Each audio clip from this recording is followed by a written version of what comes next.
Monsieur le Président du Conseil aux droits de l'homme, Madame le Haut-Commissaire adjoint aux droits de l'homme, Mesdames et Messieurs les membres du Conseil des droits de l'homme, Mesdames et Messieurs, je voudrais tout d'abord vous demander et de vous prier de nous excuser. Je sais qu'ici nous sommes à Genève, en Suisse, et qui est vraiment réputée pour la ponctualité. Mais aujourd'hui, les aléas du transport aérien nous ont fait défaut et c'est pour cela que nous vous présentons devant vous avec beaucoup de retard. Nous vous prions de nous en excuser. Mesdames et Messieurs, j'éprouve un réel plaisir du haut de cette tribune où j'ai l'honneur de prendre la parole au nom de mon pays, la République centrafricaine, à l'occasion de la 36e session du Conseil des droits de l'homme des Nations unies.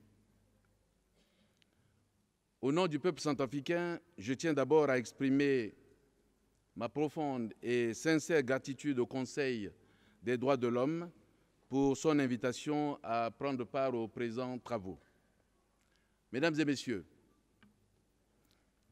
depuis plusieurs décennies, mon pays, la République centrafricaine, est confronté à d'énormes défis de gouvernance accentués par des crises militaro-politiques fragilisant le fonctionnement des institutions en général et de la justice en particulier.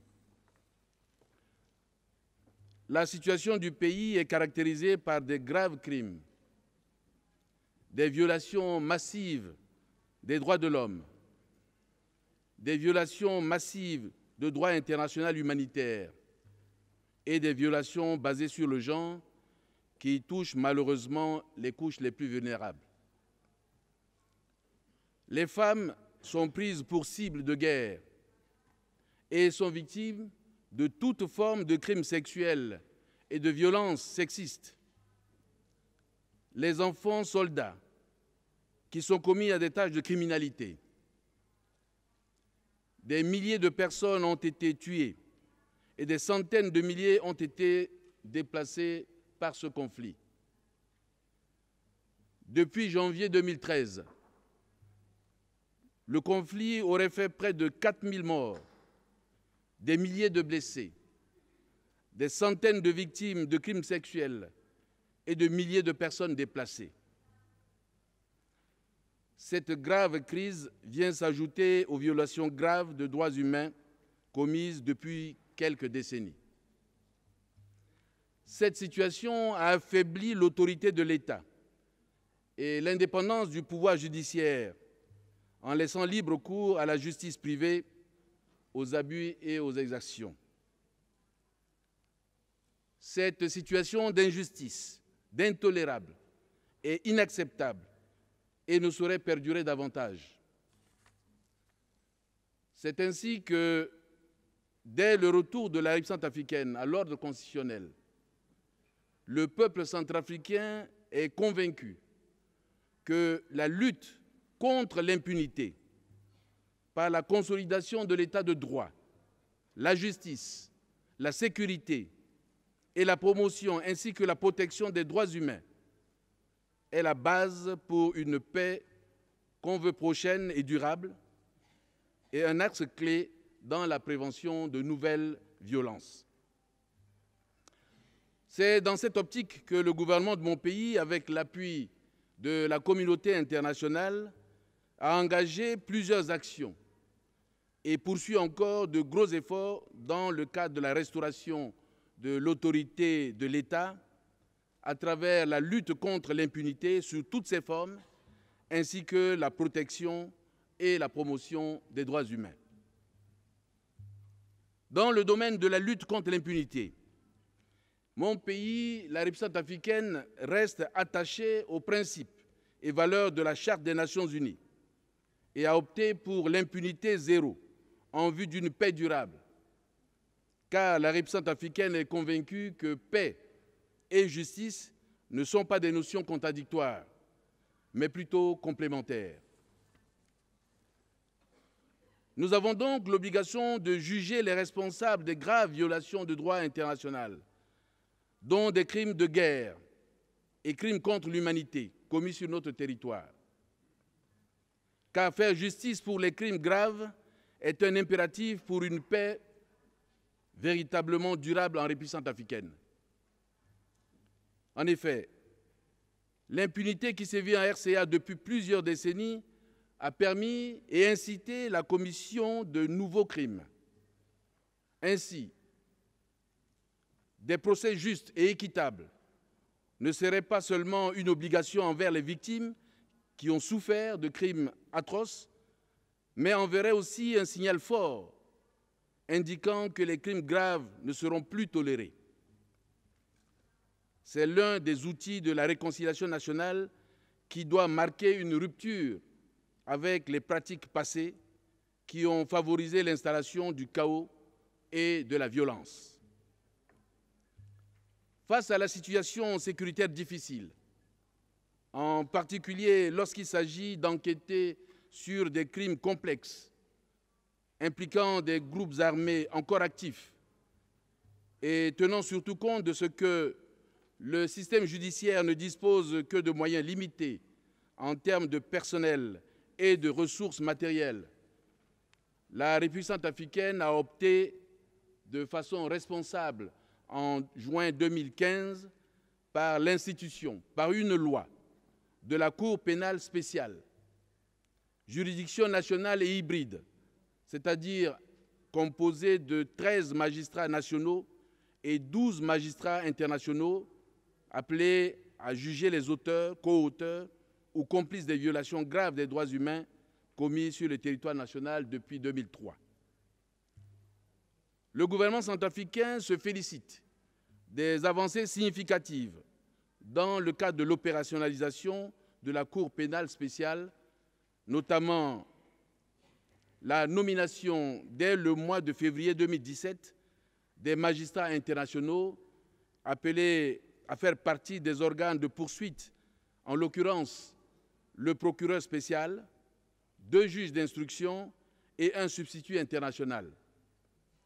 La nomination le 5 mai 2017 de 5 magistrats nationaux, notamment le procureur spécial adjoint, le substitut du procureur spécial, le juge à la chambre d'accusation ainsi que les 2 juges d'instruction nationaux. La nomination des greffiers et secrétaires des parquets. La sélection en cours de 20 officiers de police judiciaire, en l'occurrence 10 gendarmes et 10 policiers. Le gouvernement se réjouit aussi de la particularité de cette Cour en ce que la loi a instauré la complémentarité entre la Cour pénale internationale, la Cour pénale spéciale et les juridictions nationales, permettant le jugement des auteurs de ces crimes in situ, c'est-à-dire dans les lieux où ces crimes ont été perpétrés, à travers des procès justes et équitables. Il voit en cette formule une occasion tant rêvée d'apporter une certaine satisfaction morale aux victimes des crimes visés et d'en dissuader les récidivistes potentiels. Il y a aussi lieu de noter qu'en vue d'appuyer les investigations de la Cour, un exercice de cartographie des principales violations de droits de l'homme dans le pays depuis l'année 2003 a été finalisé, ceci sous le leadership de la MINUSCA. Ce rapport mapping des Nations Unies a été rendu public le 30 mai dernier et va permettre au procureur spécial d'obtenir des informations supplémentaires à celles déjà disponibles au niveau des cours et tribunaux sur les cas de violation des droits humains répertoriés et sur les auteurs présumés. Dans le même sillage, et pour la première fois depuis l'accession de mon pays à la souveraineté internationale, il s'est doté d'un code de justice militaire promulgué le 6 mars 2017 et visant à promouvoir la discipline au sein de notre armée et garantir les droits des victimes en offrant la possibilité de la constitution de partie civile. De même, les juridictions ordinaires ne sont pas à la traîne dans la mesure où, conformément à sa lettre de mission, le département de la justice s'emploie à faire redéployer tous les magistrats et autres acteurs de la justice dans leur juridiction de résidence sur toute l'étendue du territoire national, en dépit du contexte sécuritaire difficile. Il y a aussi lieu de noter que les 3 cours d'appel que compte le pays s'activent dans la tenue des différentes sessions criminelles. Dans le domaine de la protection et de la promotion des droits de l'homme, des évolutions significatives concernant le cadre normatif et institutionnel de promotion et de protection des droits de l'homme ont été enregistrées depuis le retour à l'ordre constitutionnel. En effet, la nouvelle constitution de la République centrafricaine, promulguée le 30 mars 2016, reconnaît dans son titre premier l'existence des droits de l'homme comme base de toute communauté humaine, de la paix et de la justice dans le monde.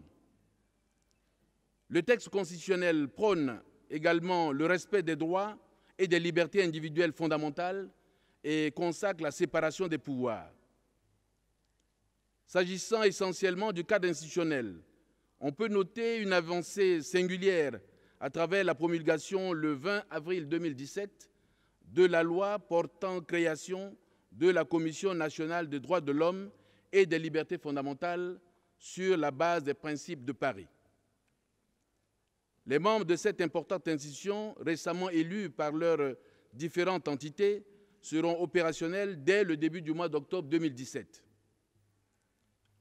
Je voudrais profiter de l'occasion qui m'est offerte pour remercier l'Union africaine et l'Organisation internationale de la francophonie, qui ont déjà annoncé quelques soutiens multiformes à cette jeune institution que nous voulons véritablement indépendante.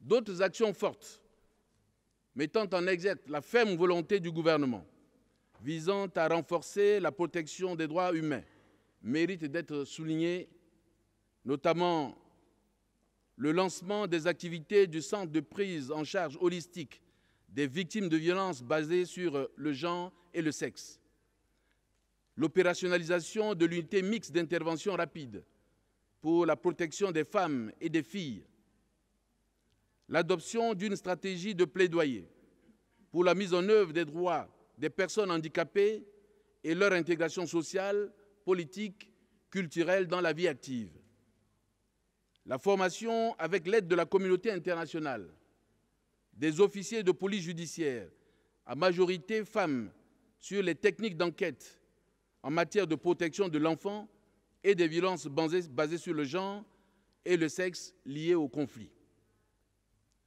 La mise en œuvre d'un processus pour améliorer les conditions de détention des prisonniers et le fonctionnement de l'administration pénitentiaire, notamment par la réhabilitation et l'assainissement des prisons. Monsieur le Président du Conseil des droits de l'homme, Mesdames et Messieurs, comme je l'ai toujours rappelé, la fin de la transition politique ne signifie pas la fin de la crise dans mon pays. La situation sécuritaire et humanitaire demeure fragile. Restaurer un véritable état de droit en République centrafricaine en vue de garantir la paix et la sécurité demeure notre principal défi. Nous en sommes conscients.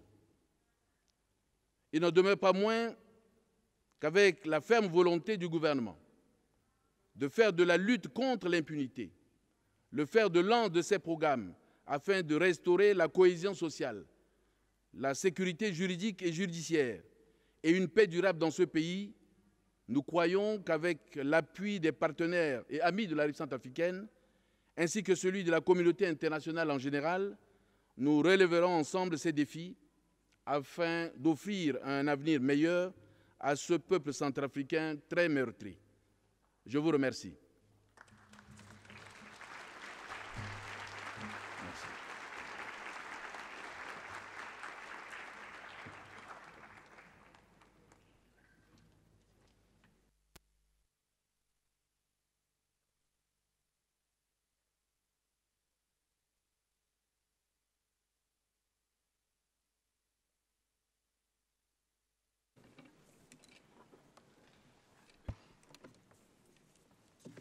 distinguidas delegaciones.